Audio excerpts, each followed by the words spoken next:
नमस्कार, मैं हूं संजय शर्मा। आप देख रहे हैं 4 PM यूपी।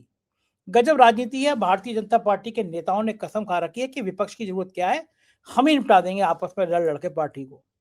दैनिक भास्कर के राजनीतिक संपादक केपी मलिक जी ने बड़े बड़े पर्चे खोल दिए हैं। इस चर्चा में आप सुनेंगे तो आपको लगेगा कैसे हरदीप पुरी से लेके एआई की फजीयत और फिर प्रधानमंत्री इजरायल में क्या करने जा रहे हैं, सारे खुलासे इस बातचीत में। चैनल को सब्सक्राइब करिए। चलते हैं केपी मलिक के पास। 4PM न्यूज नेटवर्क में बहुत बहुत स्वागत है केपी मलिक साहब, आपका अभिनंदन। आपका धन्यवाद संजय जी, आपका भी और आपके दर्शकों का भी। 2 दिन आप गायब थे कहीं और आज जो है किसी नई जगह पे आप बैठे हैं। मुझे लग रहा है आप ये दिल्ली लखनऊ में है, उस लखनऊ और मुंबई में है नहीं, आप कहीं दुबई वही पहुंच गए लग रहा है। वाह मलिक साहब, आपके मुंह में घी शक्कर मैं ऐसे घूमता रहूं। हुआ ये कि ठंड मुझे बड़ी अच्छी लगती है, पूरी ठंड निकल गई, लेकिन मुंबई में था तो मैं कोट वोट पहनने का मौका नहीं मिला। अब मैं दिल्ली में हूँ हाँ। तो आज सुबह सुबह दिल्ली ने सोचा कि बरसात करा दूं मैं, कम से कम मुझे कोट पहनने का मौका मिल जाए, इसलिए आज मैं अरे तो दिल्ली में तो बाबा ने, योगी जी ने कह दिया है कि इतना पोल्यूशन है, गैस चैम्बर बनी हुई, कहाँ फंस गए आप आके। हम लोग की तो मजबूरी है। मैं चेक करने आया था कि योगी जी जो है वो अमित शाह को बदनाम करने के लिए ऐसा कह रहे हैं, वाकई में कह रहे हैं। तो देखिए मेरी सांस थोड़ी मजबूत है, मेरा तो काम चल ही जाता है। लेकिन जब आपने बात योगी जी की शुरू करी है तो आज की चर्चा यहीं से शुरू करते हैं। मलिक साहब, चल क्या रहा है, भारतीय जनता पार्टी भाजपा को ही निपटा रही है।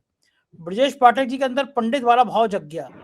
ब्रजेश पाठक को समझ में आ गया कि उनकी पूरी जिंदगी तो ब्राह्मण राजनीति पर टिकी है और ब्राह्मण उत्तर प्रदेश के बहुत नाराज है शंकराचार्य जी के जो बटुक थे उनकी चोटी खींचे जाने को लेकर। उससे पहले भाजपा के विधायकों ने मीटिंग करी तो प्रदेश अध्यक्ष ने कह दिया ये सब मीटिंग नहीं चलेगी। पंडित लोग भड़क गए कि कुर्मी समाज के लोग कर सकते हैं, बाकी समाज के कर सकते हैं, ब्राह्मणों पे ये प्रतिबंध लग रहे हैं। उसके बाद यूजीसी के नियम आ गए और पंडित ठाकुर लोग सड़क पे आ गए कि बड़ा गलत हो गया, ब्राह्मणों के संग, ठाकुरों के संग, ऊंची जाति के संग। और उसके बाद ब्रजेश पाठक को लगा कि ब्राह्मण तो नाराज हैं, तो उन्हें दनादन कह दिया कि जिसने चोटी पकड़ के खींची उसको श्राप लगेगा, महाश्राप लगेगा। यहाँ तक कहते कहते रुक गए होंगे वो कि वो जल जाएगा, भस्म हो जाएगा, जैसे पुराने लोग श्राप दिया करते थे। ब्रजेश पाठक उसी शैली में आ गए। दूसरे डिप्टी सीएम है जो चिर विरोधी हैं योगी आदित्यनाथ के, जिनकी नेम प्लेट योगी आदित्यनाथ ने उखड़वा दी थी मुख्यमंत्री बनते ही। उस बात को लेकर अखिलेश यादव आज तक उनको स्टूल मंत्री कहते हैं। केशव मौर्य जी मेरे मित्र हैं, लेकिन बड़ा विवाद चलता है। उन्होंने तो शंकराचार्य को भगवान कह दिया, भगवान शंकराचार्य। योगी आदित्यनाथ विधानसभा में जिनको एक तरह का छुपे शब्दों का अगर अर्थ माने तो फ्रॉड ही कह रहे थे वो, कि कौन शंकराचार्य, कितने प्रमाण पत्र दे दिया। दूसरी तरफ एक डिप्टी सीएम उनको भगवान कह रहा है, एक कह रहा है कि उनके बटुक ने जिनने चोटी खींची उनको श्राप लगेगा। मतलब योगी आदित्यनाथ के खिलाफ एक बार पहले बगावत होती थी, 150-200 विधायक धरने पर बैठ गए थे। भागे भागे नागपुर से सारे सर्वे सर्वा आए थे, संघ के तो मामला पटा था किसी तरह से, वरना सरकार चली जाती। तो ये माना जाए कि योगी आदित्यनाथ को हटाना इतना आसान तो था नहीं बीजेपी के लिए। तो इस तरह से भाजपा के विधायकों की एक विरोध की भूमिका तैयार कराई जा रही है कि भाई विधायक विरोध करें और इस बहाने से योगी आदित्यनाथ को ठिकाने लगाया जा सकते हैं। क्या ये संभव हो पाएगा? योगी आदित्यनाथ इतने हल्के में हैं या फिर वही दिल्ली दरबार को ही उल्टा लटका देंगे? सीन क्या चल रहा है, क्या सूचना है मलिक साहब आपके पास? संजय जी देखिए, एक तो आपको ये समझना होगा कि जो भी उत्तर प्रदेश में हो रहा है या जो भी भारतीय जनता पार्टी में होता है वो यूं ही नहीं हो जाता। ये ब्रजेश पाठक जी यही थे जब अयोध्या में प्राण प्रतिष्ठा हुई थी अयोध्या में मंदिर में, तब ये शंकराचार्य की चिंता इन ब्रजेश पाठक जी को नहीं। आज क्यों इतनी चिंता शंकराचार्य जी की हो रही है? 2024 को आप हमेशा दिमाग में रखिए संजय जी, जब भी आप उत्तर प्रदेश की बात करें। 2024 में भारतीय जनता पार्टी का जो हर्ष हुआ है, भारतीय जनता पार्टी चाहे उसमें योगी जी हो, चाहे दिल्ली दरबार हो और चाहे कोई भी हो, वो बड़े घबराहट में है। ऐसे में क्या किया जाए, इसको मैं यहाँ रोक के एक उदाहरण देता हूँ अपने गांव का। हमारे गांव में एक सुनार फैमिली थी और उनके 2 पोते थे सुनार के, बड़े उद्दंड थे वो। किसी भी गरीब के बच्चे को और उसको पीट के आ जाते थे, फिर वो उलाहना देने उनके घर पे आते थे, देखिए आपके लड़के ने हमें पीट दिया और बड़े नाराज है ये। तो उनकी अब वो क्या करें, अब अपना बच्चा है इसका क्या। तो वो जूता जो पहनते थे चमड़े का, पुरानी जूतियां जो गांव पहनते थे, उसको उल्टी करके, मतलब उल्टी तरफ से, और उसके सिर पर दे दबादब दे, आवाज ज्यादा है चोट कम लगे, और कहें देखो भाई हमने पीट दिया अपने को। तो ये क्या कर रही है भारतीय जनता पार्टी ने, जो पटकथा लिखी है कि भाई हम ब्राह्मणों के ठेकेदार नहीं हैं और इनसे हम बड़े नाराज हैं, ये ब्राह्मण इस तरह से कर रहे हैं। तो ब्राह्मणों से पीछा छुड़ाना चाह रही है भारतीय जनता पार्टी और उनको गले लगाना चाहती है। जो दलित और पिछड़े चले गए हैं पीडीए में, समाजवादी पार्टी में, उनको वापस ला के गले लगाना चाह रही है। और वो गले कैसे लगे? तो गले तभी तो लगेंगे जब ब्राह्मणों को हम दूर करेंगे। तो ब्राह्मणों को दूर करिए और दलितों को, पिछड़ों को गले लगाइए, तभी तो हम 2027 जीत पाएंगे। अब आइए ब्राह्मणों पे। ये ब्राह्मण जाएंगे कहाँ? गरीब ब्राह्मण, ये तो सुदामा है, ये जाएंगे कहाँ? इन्हें तो पीटो, मारो, धमकाओ, कुछ भी करो, इनको तो भाजपा में ही रहना। बहुत माल है, अब पंडितों में बड़ा माल है, बीजेपी में बड़ा कमाया है। नहीं, वो देखिए वो तथाकथित, आप कुछ पंडितों की बात कर रहे हैं। देखिए यहाँ पर अगर हम पंडित की या ब्राह्मणों की बात कर रहे हैं, हम किसी विशेष ब्राह्मण की, संजय जी, बात नहीं कर रहे हैं। हम उन ब्राह्मणों की बात कर रहे हैं जो पूरा एक समाज होता है। कोई ब्राह्मण समाज अगर बहुत धनाढ्य हो गया हो तो मैं आपकी बात बिल्कुल नहीं मानूंगा, ना मैं इत्तेफाक रखूंगा। चंद लोग होते हैं। अब आप सब जाटों को बोलें कि सब जाट धनाढ्य हो गए, सब बड़े किसान है, ऐसा नहीं है, लेकिन हाँ किसान है ज्यादातर। तो ये एक उसमें लिया जाता है कि ब्राह्मण समाज जो है वो बेचारा गरीब तबका होता है, उसमें कुछ लोग चंद बन गए। अब आप तो देखेंगे जिन्होंने गोली चलवाई थी अयोध्या में, वो यहाँ भी आ गए थे दिल्ली, वो पावरफुल भी हैं और धनाढ्य भी हो गए। तो उनका उदाहरण दें ब्राह्मणों में, वो भी तो ब्राह्मण है। तो किसी विशेष एक व्यक्ति की बात ना करके ये मोटा मोटी मैंने आपको समझाया है कि ये आप नृपेंद्र मिश्रा की बात कर रहे हैं, गोली जी। अब आप उनको आप कुछ ब्राह्मणों की तकदीर होती है। देखिए नृपेंद्र मिश्रा ने गोली चलवाई कार सेवकों पर, लेकिन मोदी जी ने मंदिर बनाने का ठेका उन्हीं को दिया, बेटे को श्रेय उन्हीं को जा रहा है। भगवान राम का आशीर्वाद मिला, बेटे को टिकट मिला, बेटा हार गया, लेकिन फिर एमएलसी बनवा दिया। नृपेंद्र मिश्रा में क्या खासियत है आज तक लोग नहीं समझ पाए कि कार सेवकों पर गोली चलाने वाले पंडित जी पर इतनी मेहरबानी क्यों? लेकिन आप गरीब ब्राह्मण की बात कर रहे थे, सॉरी मैंने आपको डिस्टर्ब कर दिया। नहीं, देखिए मैं इसीलिए कहता हूँ कि हमारा जो परसेप्शन है कि ब्राह्मण गरीब होता है और बेचारा होता है, और वो भारतीय जनता पार्टी के लिए मैं और ज्यादा बेचारा कह रहा हूँ। आप ये बताइए कि वो जाएगा कहाँ? इसलिए एक नया परसेप्शन बनाया जा रहा है कि मायावती जी ने कह दिया है कि भाई हम बिल्कुल अकेले चुनाव लड़ेंगे और 2007 के पैटर्न पे चुनाव लड़ेंगे और हमारी सरकार बनेगी और हम ब्राह्मण समाज को अपने साथ लेके आएंगे। अब उन्होंने भी त्याग दिया, वो जो उनका नारा था तिलक तराजू वाला और जूते चार लगाने वाला, उन्होंने भी त्याग दिया। अब वो भी ब्राह्मणों को गले लगाना चाहते हैं। तो ये पटकथा कहाँ लिखी जा रही है संजय जी? ये दिल्ली में लिखी जा रही है, लखनऊ में लिखी जा रही है, या कहीं गोरखपुर में लिखी जा रही है? ये पटकथा भारतीय जनता पार्टी को रिपीट करने के लिए उत्तर प्रदेश में लिखी जा रही है। लेकिन ये कितनी सरसबज होगी आपको ये देखना होगा, क्योंकि इसके चारों तरफ दूसरी चीजें भी तो हैं जो दिल्ली में चल रही है। जो अभी आपने देखा, जो अंतरराष्ट्रीय पटल पे मोदी जी को भारत का नाम रोशन किया है हमारे माननीय हरदीप पुरी जी ने, और वो इतने बौखला गए, अभी तक तो नाम ही तो आया है, दोषी तो उनको कोई बता नहीं रहा। भाई फर्जी भी हो सकता है नाम, वो ईमेल भी गलत हो सकती है, लेकिन वो सफाई देने आने, चोर की दाढ़ी में तिनका, बोला नहीं मैं तो सिर्फ 3-4 बार मिला था, मैं तो मिला नहीं था। अरे भैया 3-4 बार ही क्यों मिले थे? आपको क्या जरूरत थी ये कहने की? बाद में पवन खेड़ा ने उनकी पूरी हिस्ट्री निकाल दी कि आप तो 16-17 बार 18 बार मिले हैं।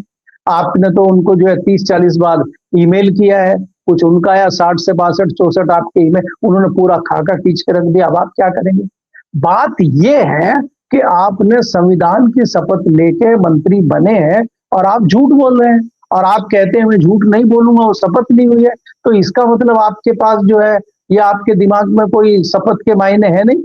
तो जब आपके पास गोपनीयता की शपथ जो आपने ली है, सच बोलने की शपथ जो आपने ली है, जब आप उसको कुछ समझ ही नहीं रहे तो देश हित में आप क्या करेंगे? तो भारतीय जनता पार्टी अभी चौतरफा घिरी हुई है, और कहीं ऐसे में अगर उत्तर प्रदेश से मामला खराब हो जाता है तो भारतीय जनता पार्टी इस बात से डरी हुई है। इसलिए ये पटकथा बटुक ब्राह्मणों पे लिखी जा रही है। ब्राह्मण समाज के कंधे पे बैठ के ही भारतीय जनता पार्टी वापस आ सकती है, चाहे संजय जी आप इस बात को माने ना माने। देखिए जाट वाट तो कुछ है नहीं, जाटों को तो कैसे ही बहका सकते हो आप, किसानों को कैसे ही बहका सकते हो, दूसरे तबके को आप कैसे ही बहका सकते हो, ब्राह्मणों को बहकाना इतना आसान नहीं है। तो ब्राह्मणों को थोड़ा ये टाइट करना पड़ेगा। तो भारतीय जनता पार्टी ब्राह्मणों को टाइट कर रही है और वो अपमान का बदला ले रही है बटुक ब्राह्मणों का। और योगी जी कालनेमी बता रहे हैं, योगी जी कह रहे हैं ये कालनेमी है। तो ये जो नूरा कुश्ती ब्राह्मणों को केंद्र में लेके चल रही है, जिसमें ब्राह्मण फंस गए हैं। अब ब्राह्मणों को देखना है क्या करना है, कि बहन जी मायावती के पास जाना है या दुत्कारने के बावजूद भारतीय जनता पार्टी के साथ ही रहना है। ये निर्णय तो ब्राह्मण समाज को ही लेना होगा जी।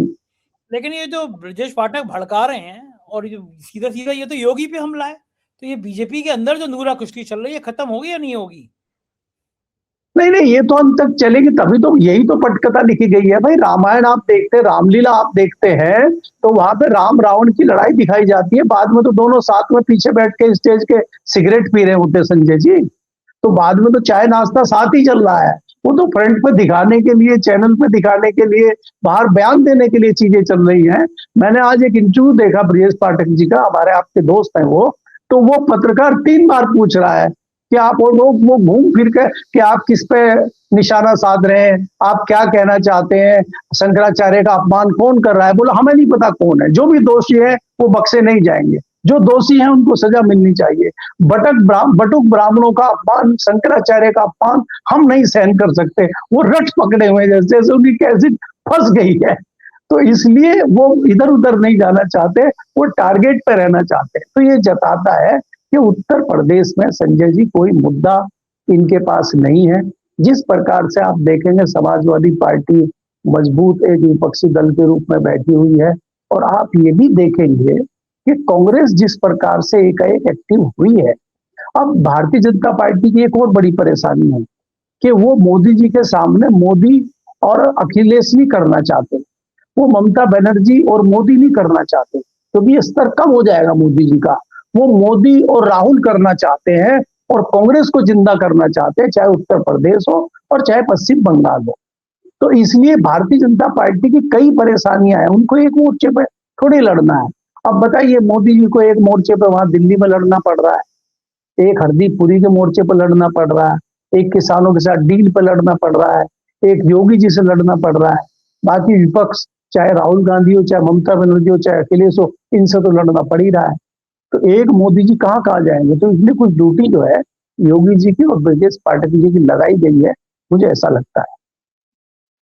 बिल्कुल ठीक बात है। उधर दिल्ली में और तमाशा हो रहा है। एक गलगोटिया यूनिवर्सिटी है, मेरे पास तो पुख्ता जानकारी है, प्रमाण और इकट्ठे हो जाएंगे कि गलगोटिया यूनिवर्सिटी की फ्रॉड की कहानी कम नहीं है। इस यूनिवर्सिटी को जमीन देने में भी बड़ा खेल किया गया, बड़ा नियमों में बदलाव किया गया, और इस यूनिवर्सिटी के रोबोट ने पूरी इंटरनेशनल बदनामी करा दी। वो रोबोट जो है वो भाई साहब ने कह दिया हमारा है, और रोबोट चाइना के लोगों ने कहा कि ये तो फर्जी काम कर रहे हैं। अगर रोबोट बनवाने था तो अंबानी अडानी से बनवाते। ये गलगोटिया वाले बीच में कहाँ से आ गए? बाद में लाइट काट के भगाया गया। फिर गलगोटिया ने कहा हमारी यूनिवर्सिटी तो इतनी बढ़िया है कि शुभांकर मिश्रा नाम के देखिए पत्रकार हमारे से पढ़े हैं। तब मुझे समझ में आया कि शुभांकर मिश्रा जैसे फ्रॉड लोग, शुभा की जगह शुभांकर जी थोड़े भड़क गए होंगे, लेकिन जो पत्रकार तेल का विज्ञापन करे कि साहब ये तेल झंडू बाम टाइप का तेल बड़ा अच्छा है, बाल बड़े हो जाएंगे, और तेल के संग कई समस्याएं पैदा हो जाए। इसके अलावा यौन शक्ति वाली दवाइयाँ जो होती हैं उन डॉक्टर का प्रचार करे, और फिर वो अडानी के चैनल में एनडीटीवी पे आकर शो करे। उसके शो की ऐसी बैंड बजी कचहरी की 2000 लोग नहीं देखते थे। मैंने एक दिन स्टोरी कर दी तो उसको हटा दिया गया, बाद में उसके शो को 8 साढ़े 8 से वो लेट नाइट में कर दिया गया। तो शुभांकर की कम फ्रॉड वाली कहानियां समाज में नहीं घूमती। तेल की, यौन इच्छाओं की दवाओं का विज्ञापन करने वाले शुभांकर का गलगोटिया यूनिवर्सिटी ऐड कर रही है ना, अभी हमारे यहाँ पढ़े थे। मैं अच्छा, मैं समझ में आया कि इतना काबिल कहाँ से आ गया ये पत्रकार। पत्रकार तो नहीं कहना चाहिए, एंकर लोग आजकल पत्रकार नहीं होते। लोगों ने बताया कि इनके पत्रकारिता के नाम पे समझ बहुत छोटी है। एंकर होते हैं, एंकर सामने टीवी पे स्क्रीन पे आता रहता है, वो पढ़ते रहते हैं चेहरे बना बना के। गलगोटिया यूनिवर्सिटी ने जो इंटरनेशनल बेइज्जती कराई है, तो क्या लग रहा है कि सरकार इतनी बेबस कैसे थी कि उसकी व्यवस्थाएं कर ही नहीं पा रही थी? लाइट नहीं थी, यूपीआई नहीं चल रहा था, हालत खराब थी। बाद में गलगोटिया के स्टॉल की लाइट काट के भगाना पड़ा उनको वहां पे। लेकिन पूरी दुनिया में बेइज्जती हुई है, ये सब क्यों हुआ मलिक साहब? संजय जी देखिए, ये तो एक मोहरा बन गई है गलगोटिया यूनिवर्सिटी, ऐसी तमाम यूनिवर्सिटियां हैं भारत में। पिछले 10 साल में शिक्षा संस्थानों में, यूनिवर्सिटीज में, स्कूलों में जिस तरह का शिक्षा के साथ मजाक हुआ है पिछले 1 दशक में, ऐसा कभी नहीं हुआ। आप ये देखिए, रिसर्च के नाम पे सरकार से मोटा पैसा आता है और ये उस पैसे का मिसयूज करते हैं, जैसे आपने अभी कहा भी तो तमाम अधिकतर यूनिवर्सिटियों का ये हाल है। आप ये देखिए, इसमें गलती खाली यूनिवर्सिटी की नहीं है। तो इसका मतलब ये है, जो सरकारी अमला जमला है, जो मोदी जी की टीम है, जो बड़ी क्रांति की बात करती है, जो डिजिटल की बात कर, वो सो रही थी और आपने पूरा जो है गलगोटिया यूनिवर्सिटी के हवाले कर दिया था, उसके भरोसे पे आप बैठ गए थे। बात ये नहीं है संजय जी, मैं आपको थोड़ा पीछे ले जाना चाहता हूँ। 2015 में जब मोदी जी 14 में बन गए थे, 2015-16 में बहुत बड़े साइंटिस्ट हैं आशीष, उनका नाम है आशीष बासवानी, भारतीय वैज्ञानिक हैं, वो गूगल में काम करते हैं, उन्होंने ही एआई की शुरुआत की थी। और जो चाइनीज टेक्नोलॉजी है या अमेरिकन टेक्नोलॉजी है, जिसको आप चैट जीपीटी और बाकी हिसाब से देखते हैं, उसके रिसर्च करता जो है वो हमारे आशीष बासवानी है, इंडियन है। दुर्भाग्य देखिए कि नेहरू द्वारा बनाई गई जो आईआईटी थी उनमें पढ़ के गए हैं वो, और हमने उनको तवज्जो ही नहीं दी। आप ये देखिए कि राजीव गांधी के टाइम में, बाकी टाइम में कितने लोगों को वापस लाया गया, वैज्ञानिकों को, साइंटिस्टों को, डॉक्टरों को, कितने लोगों को राजीव गांधी देश में लेके आए और उन्होंने काम को आगे बढ़ाने का काम किया। इस 10 साल में सिर्फ चुनाव कैसे जीता जाए, ईवीएम को कैसे सेट किया जाए, चुनाव आयोग को कैसे साटा जाए, एजेंसियों को कैसे जो है बंगू बनाया जाए, ये सब चीजें करके सिर्फ चुनाव जीतने के हथकंडे पिछले 10 साल में चले। आपने जो है, जहां पे आप एंटर नहीं कर पा रहे थे, महाराष्ट्र आपने जीत लिया। जहां पर आप एंटर नहीं कर पा रहे थे, दिल्ली आपने जीत लिया। आपने बिहार में अपनी पोजीशन बढ़िया कर ली। अब आप सब कुछ छोड़ छाड़ के पश्चिम बंगाल जीतने के लिए आप जो है, चाहे हिंदू मुस्लिम की बात हो, चाहे वो आसाम के मुख्यमंत्री निशानेबाजी कर रहे हो, इस तरह के हथकंडे अपना के आप सिर्फ चुनाव जीतने का काम कर रहे हैं, आप देश की बात नहीं कर रहे। अमेरिका जैसे लोग तो एआई में बहुत आगे हैं संजय जी, उनका तो बजट जो है देने का लगभग 80,000 करोड़ है, और चाइना का 40 के लगभग होगा। मैं एक रफली आइडिया बता रहा हूं आपको, और हमारा 1 लाख करोड़ भी नहीं है जिसकी हम बात कर रहे हैं, क्योंकि इसमें करप्शन कर ही नहीं पाएंगे आप अगर बजट देंगे। बाकी जगह चीजों में आपको चाहिए, उसमें करप्शन चाहिए। तो हम लोग ये सिर्फ ढकोसलेबाजी में और हम लोग धार्मिक विवादों में लगे हुए हैं। हम देश के विकास में, इस तरह की टेक्नोलॉजी में दूर दूर तक कुछ नहीं है। चाहे आप कोई भी ढकोसला करते रहिए, सच्चाई तो ये है। क्योंकि हमारा जो असली मकसद होता है, मैं बार बार संजय जी आपको कहता हूं कि आप मुझे बताइए कि पिछले 10 साल में आज भी आप जो है नेहरू को गाली दे रहे हैं, आप कांग्रेस को कोसने पर लगे हुए हैं, आप विपक्ष को कोसने पर लगे। अरे भाई, आप अपने 10 साल में जो आपने विकास के झंडे गाड़े हैं उसको आगे रख के चलिए ना, कि देखिए हमने 10 साल में ये काम किया है और हमें 10 साल और मौका दीजिए, हम भारत को कैसे आगे लेके जाते हैं। कितना आगे ले गए आप 10 साल में भारत को, आपने क्या क्या विकास किया, कौन कौन सी यूनिवर्सिटी आपने बनाई, कौन कौन सी आईआईटी आपने बनाई, कौन से आईआईएम आपने बनाए, कौन से हॉस्पिटल्स आपने बनाए, शिक्षा के बड़े केंद्र कौन कौन से बने, क्या बना बताइए तो सही। आपसे आपको ले दे के अयोध्या मंदिर और पटेल जी की मूर्ति गुजरात में बता रहे हैं आप, जो पुल बनाते हैं, चाहे गुजरात हो, चाहे बिहार हो, चाहे यूपी हो, वो गिर जाते हैं बनते बनते ही। अभी कुछ दिन पहले आपने देखा एक टंकी बनी और टंकी बन के पानी भरा नहीं, वो पानी गिरने लगा।